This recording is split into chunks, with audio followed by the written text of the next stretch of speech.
Hey guys, it's Perplexality. I'd like to thank you guys for watching. Right here we have some Community Corner. This is episode 6 featuring TSY Ginjew. This is one of my friends, and I've known him for a little bit, and he decided to go ahead and submit some gameplay for the Community Corner. And basically here I'm just going to talk about his gameplay, describe what he did right and what he did wrong, and how he can improve and what everyone watching this video can take from it.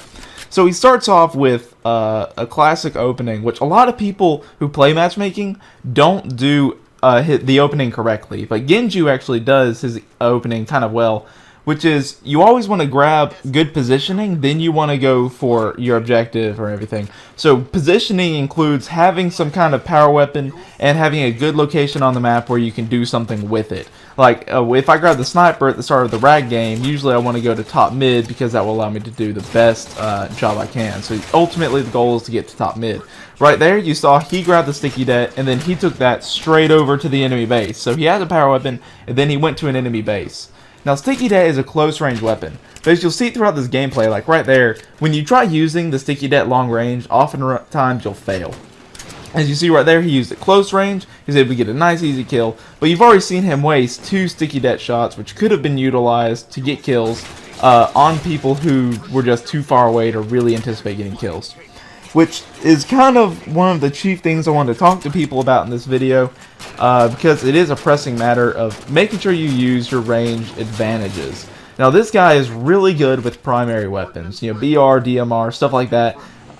You'll see throughout this video that he is very good with them. But primary weapons you use completely different than, or power weapons use completely different than primary weapons. Because primary weapons, this guy is obviously very skilled, he probably uses them a lot. But the sticky det works a lot differently than primary weapons because you got to focus on your range, you got to focus on how you're aiming it. You know, snipers the same way. If I take a sniper rifle and I have it and I just try going to no scope guys the whole game, then I'm probably not going to get too far with it. I'm probably going to run out of ammo real quickly because I'll be missing a lot of shots, and the missing shots might just be the critical moment that causes me to die. So I think it's important to focus on how you use your power weapons. Like right here, you know, grabbing the power weapon with like the sticky det, like he does in this gameplay.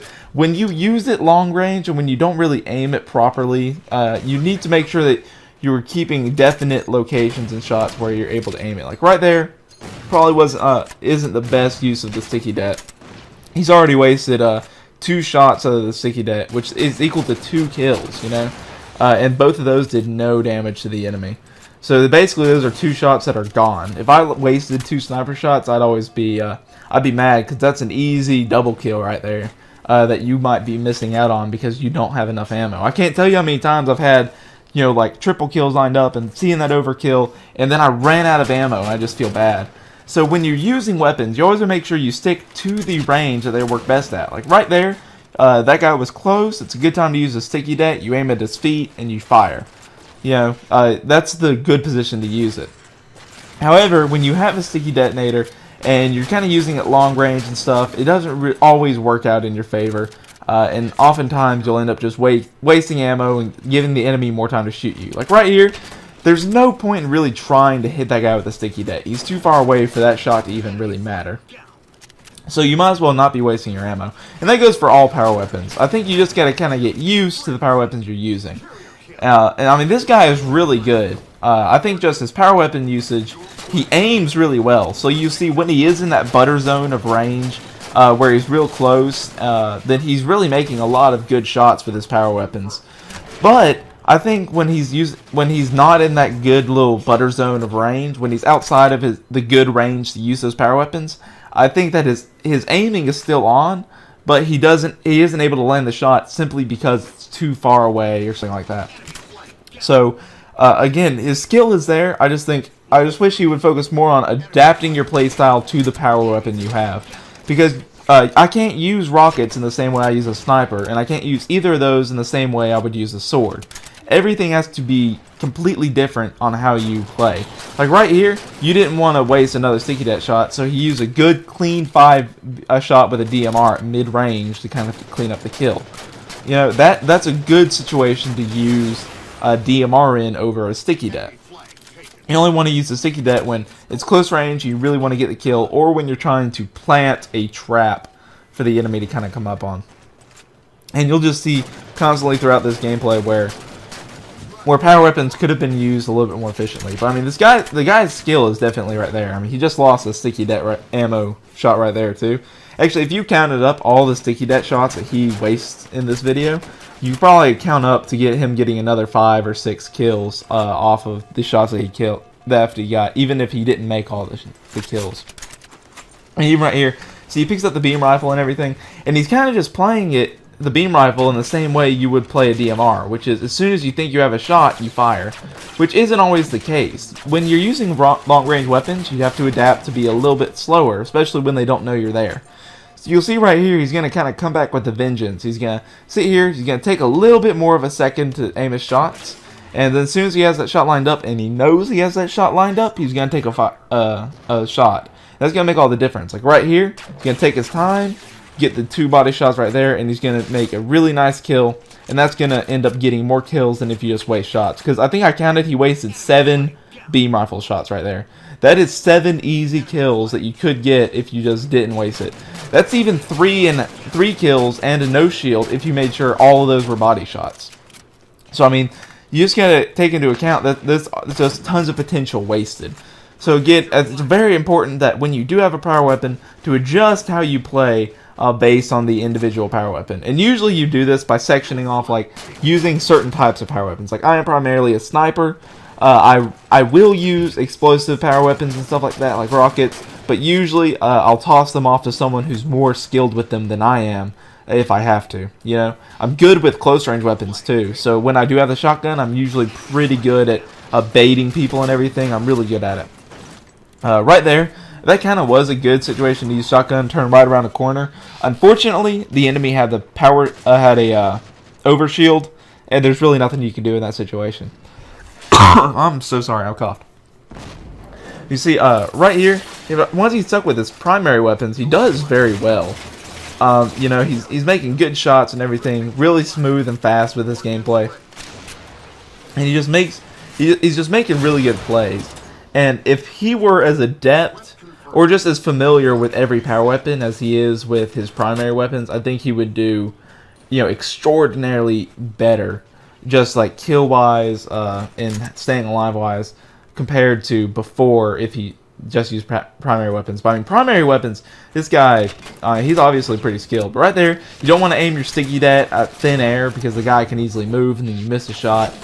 You know, again, aiming at air, the guy just moves or you miss and you don't get the kill.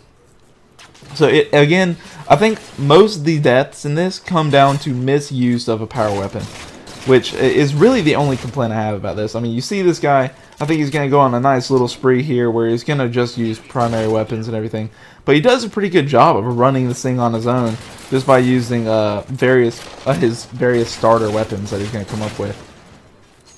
Right here he's doing a good job of not challenging while he's no shield, sitting back, being smart about it. And that's really how you want to play. Again, this guy, it's obvious this guy plays a lot of game types where he's usually used to playing with primary weapons and not really power weapons. Which, I mean, that's just preference of what type of games you play. But see, right here, he's really running the whole thing. He's using mid-range with his BR. He has some close range with his bolt shot. He's kind of making sure everything's nice and fit, getting tons of kills. He's playing it very, very smart right here. And this is a good example of how you want to end up using your primary starters and everything.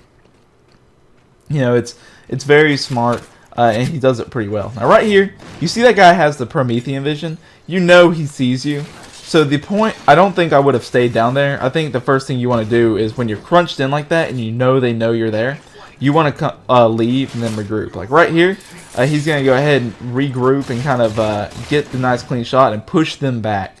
I don't really like how he chases right here. I think he could have set it back because the guy's shield was regenerating and the guy had promo vision. So that guy could easily have had a bolt shot and killed him. Fortunately, he didn't though.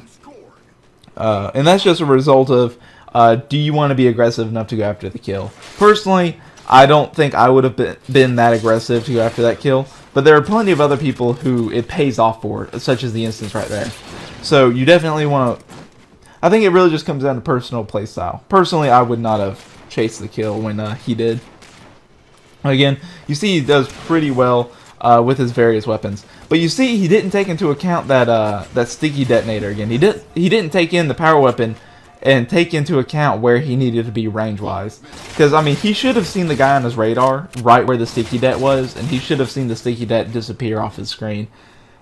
Which, if you didn't, that's a problem of you needing to be more aware of your surroundings. You know, being aware of your surroundings is the most important thing, because it's impossible to attack something unless you know where it is. So you have to make sure you know where the enemy is in order to form a strategy to kill them. So you need to be aware of where enemies are, and when you should be aware that the enemy grabbed a sticky det, you probably want to make sure you take that into account before you start pushing them. You need to make sure you cover it all into account. You see, he's doing pretty well right here. He does a nice job of tracking down that flag and stopping them. I think they're going to hold him off pretty well right here. Now you see he's going to grab the sword, which is another close range weapon that you should not be using for long range. And unfortunately, the way you should play sword right here would be to get close to that flag, and whenever you see people coming, pop out at them. He decides to go out in the open and chase them down, which it works out for him right here. But if, say these people turned around, like right there, that was a good one where he stayed behind cover, by the way. But let's say those people turn around while you're out in the middle of the field chasing them. Then you're pretty much screwed because you have to swap weapons. They've already got you lower than half shield before you can swap out your weapon and start fighting back. Like right here when you're chasing that guy, I think it would just be simpler to pull out a BR and to finish the job, because honestly, the sword is, you need to play it differently than everything. So when you are running out into the open and you have a close range weapon, swap to your primary to make sure that you have that decent range advantage. Like he's going to chase this guy right here. He's going to get shot with a BR. If that guy turns around, he's dead. He's flat out dead. Now fortunately the guy didn't. That's the only thing that really kept him alive.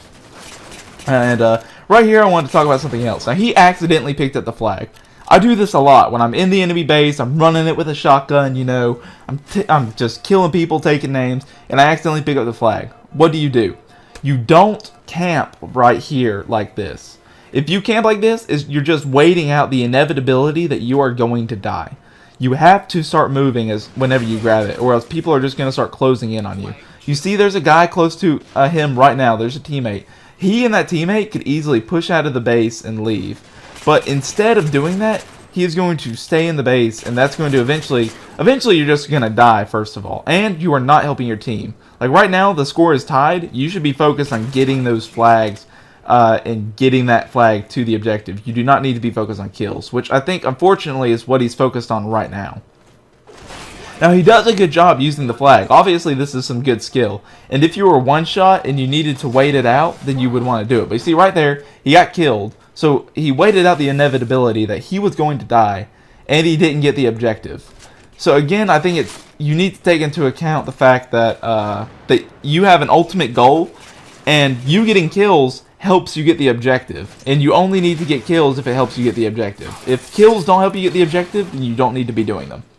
You need to be focusing on kills that will help you.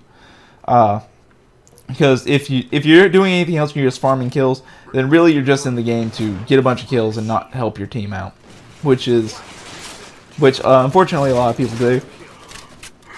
Even a lot of people do it without noticing that they do it. You know, like in this game, like I'm sure he was trying to make sure his team won, but he was just, I guess somewhere in the back of your mind, sometimes you think like, oh, I got to get this kill. You gotta make sure you do it right. So we're getting close to the end of the game.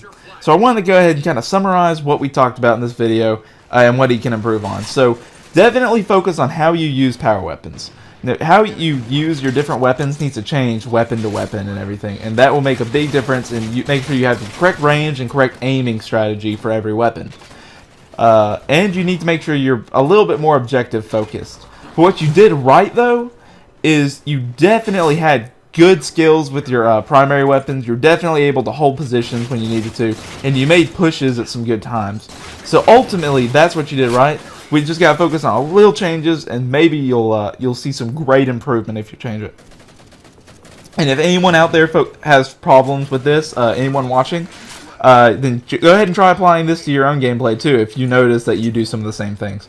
But again, I'd like to thank you guys for watching. Comment, rate, and subscribe if you liked the video, and only if you liked the video. I'd like to hear feedback from you guys on how you're doing, what you want to see next. and hopefully I'll be able to supply that to you. If you want to submit your own gameplay, you can message me on Xbox, in the comments, or just on YouTube. Again, thank you for watching. Come rate, subscribe, and have a great day. I'm Perplexality, and this is ODST Halo Guide. ODST, out.